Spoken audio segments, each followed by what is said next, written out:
Merci beaucoup maa ngi nuyu waa Wakaam yëpp di nuyu kilifa diine yi ak kilifa aada yi di ndokkeel population Wakaam si gàmmu gi xam naa ne moom gàmmu moom bu commencé waa Wakaam ñëpp seen xel day dem Tivaouane dana ñaan yàlla bu déwénee ñun ñëpp mu fekk ñu Tivaouane ñu gàmmu foofu di ndokkeel aussi les jeunes ñi nga xam ne semaine bi ubbi nañ école di leen ñaanal yàlla aussi ñu am réussite. Alors c'est la deuxième fois may wax ci réseaux sociaux yi au niveau de la télévision aussi pour di tontu ay attaques yu Samba Bathily Diallo bu njëkk bi moo doon bi mu fi génnee di wax ci problème mu stade Ouakam bi ba ciy tudd suma tur may rappeler rek ne problème mu stade Ouakam bi c'est parce que tout simplement moom le maire Samba Bathily Diallo c'est parce que tey jii bu waa Ouakam demee ba amuñu stade c'est parce que ak cuuneem ak manque de compétence am moo tax tey jii waa Ouakam amuñu stade bi mënoon na ko tabax sax si budget parce que depuis presque 10 ans waa Ouakam voté nañ ko ay milliards maire Sénégal yëpp tey jii foo dem ci Sénégal je parle en connaissance de cause tabax nañu ay stade pour leur jeunesse tey jii jeunes yi Ouakam ñu ngi nii nawetaan yi ñu ngi dem di ko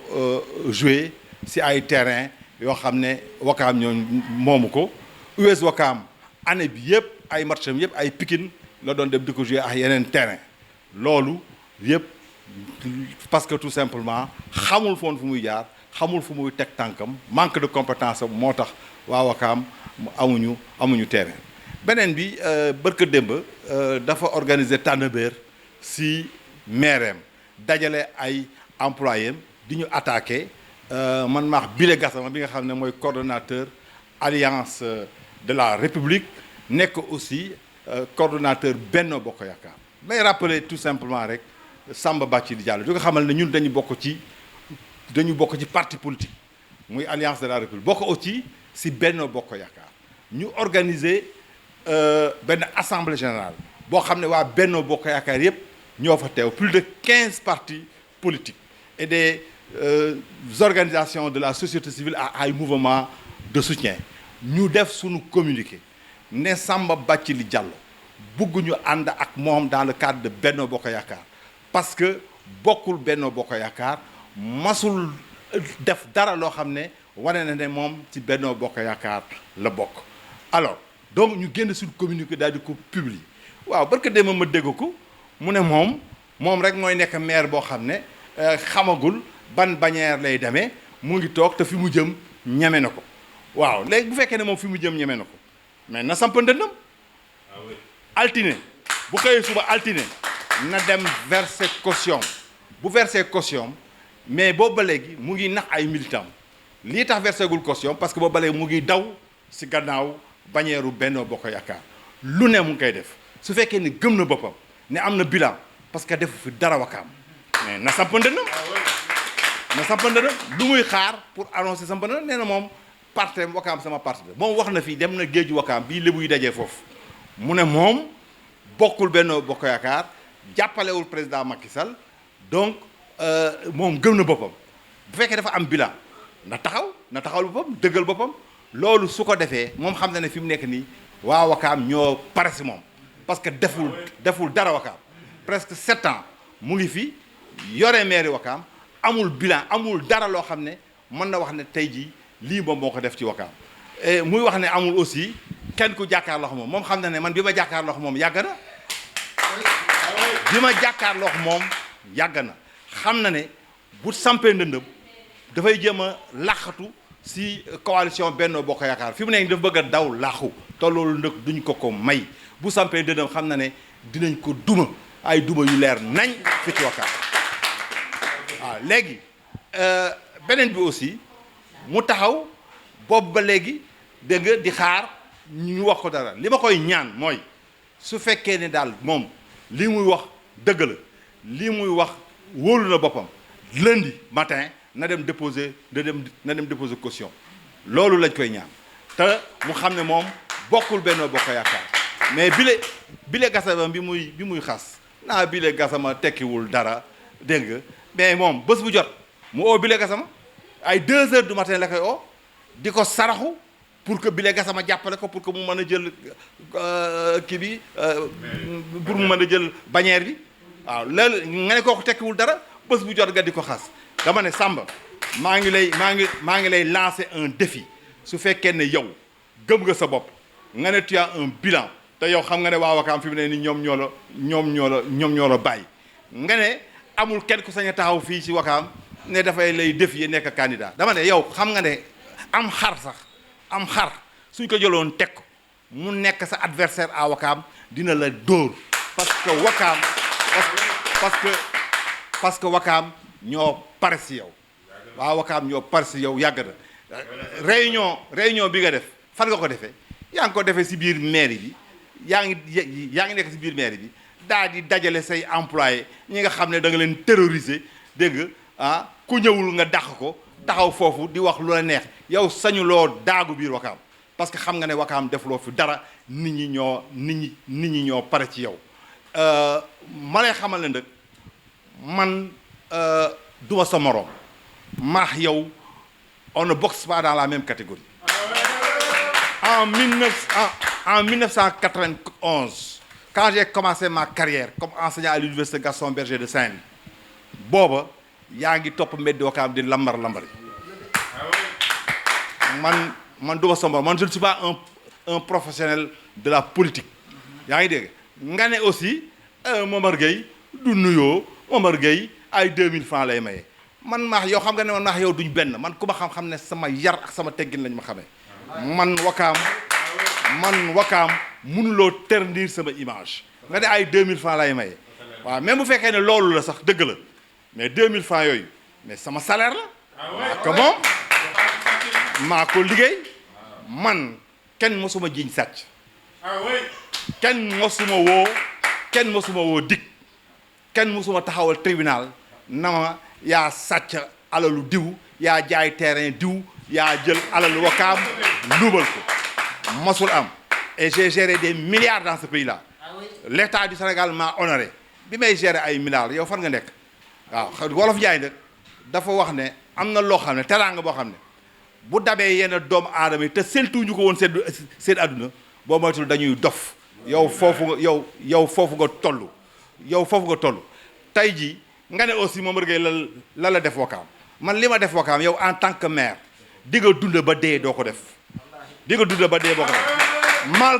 malgré le budget bi nga xam ne jox nañu ko tey jii amul benn quartier Wakaam booy dugg boo fa demee di nga fa fekk teraanga boo xam ne Momar Gueye dugal na ko ci biir famille yi ñaati doomu Wakaam tey jii laa embauché au niveau de la fonction publique ñaati doomu Wakaam laa financé seen formation ba sa biir famille boo demee nga laaj leen ba sa biir famille ñoo xam ne yow yaa leen waroon a jàppale mënoo leen fayal seen njàng ñu ñëw ma jàppale leen dimbali leen kii baadoo la nag moom mooy wax di ko def man meluma noonu yarew ñu ma ci loolu boo duggee biir Wakaam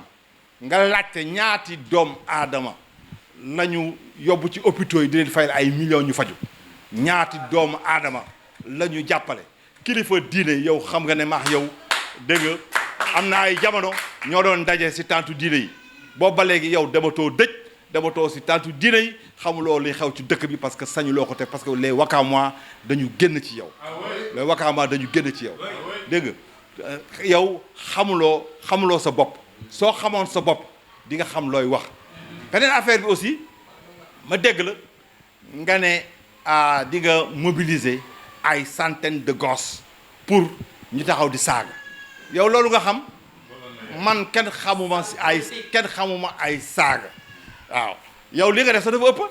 yaa ngi yow kilifay Wakaam yi nga jàpp yépp yóbbu leen ci kaso bi tëj leen fii ñu ngi fii tey jii ba léegi doomu Wakaam yii nga ñëw guddi ñuy dugg seen kër di leen arrêté man maa doon dem tribunal di leen génne kilifa Wakaam yooyu ñu ngi fi di ma dégg yow loolu man maax yow duñu benn bokkuñu àtte foofu waaye nag lenn naa la ko xamal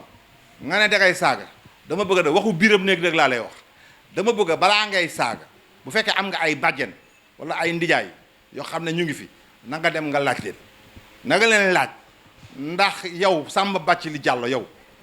yow war nga taxaw digg Wakaam naa yaa ngi saaga Momar Gueye surtout Alaaji Mbaye Diop ndax yow am nga droit saaga buñ la tontoo ba pare ngay soro wax waaw gàm boobu nag maa ngi lay xamal ne boo ci duggee dana metti trop si yow ba xam ne maax yow duñu benn man su ma jëloon mairie Wakaam balaa 5 ans les Wakaam waa incha allah dinañ am seen la jeunesse de Wakaam dinañ am seen stade de football waaw jeunesse de Wakaam dinañ am seen stade de football Wakaam dina am beneen xaru kanam maax yow duñu benn. Moi j'ai été DG pendant 7 ans demal nga xool ONFP qu'est-ce qu'on a fait là-bas man maax yow duñu benn bay boo nga xam ne nag nga ne amul kenn yow man bi ma jàkkaarloo yow yàgg na te xam nga ne yow nee naa la ne nee nga bu fekkoon ne man maay sa candidat doo campagne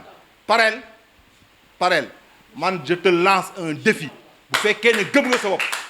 su fekkee ne gëm nga sa bopp laa la wax de dégg nga ne gëm nga sa bopp ñeme nga fi nga jëm waaw déclarer sa candidature lan ngay jëm a làqatu ci gannaaw gouvernement bi di jëm a làqatu ci gannaaw Benno Bokk Yaakaar buñ la joxoon bannière bi tey jii waa Benno Bokk Yaakaar kenn du ànd ak yow parce que kenn buggu ko waaw ñoom ñoo def seen communiqué ñu ne bugguñu ànd ak yow mais yow ne na nga am ngor nga taxaw yow ngay nax say militant di leen jéem a gëmloo ne yow jéemuloo ut bannière bi te chaque jour ci loolu ngay dox bés bu jot lan moo tax déclaré yow sa candidature maire yi nga xam ne gëm nañ seen bopp déclaré nañ seen candidature bu yàgg dem déposer seen caution yow demal def loolu nga taxaw fii naa bile gasama di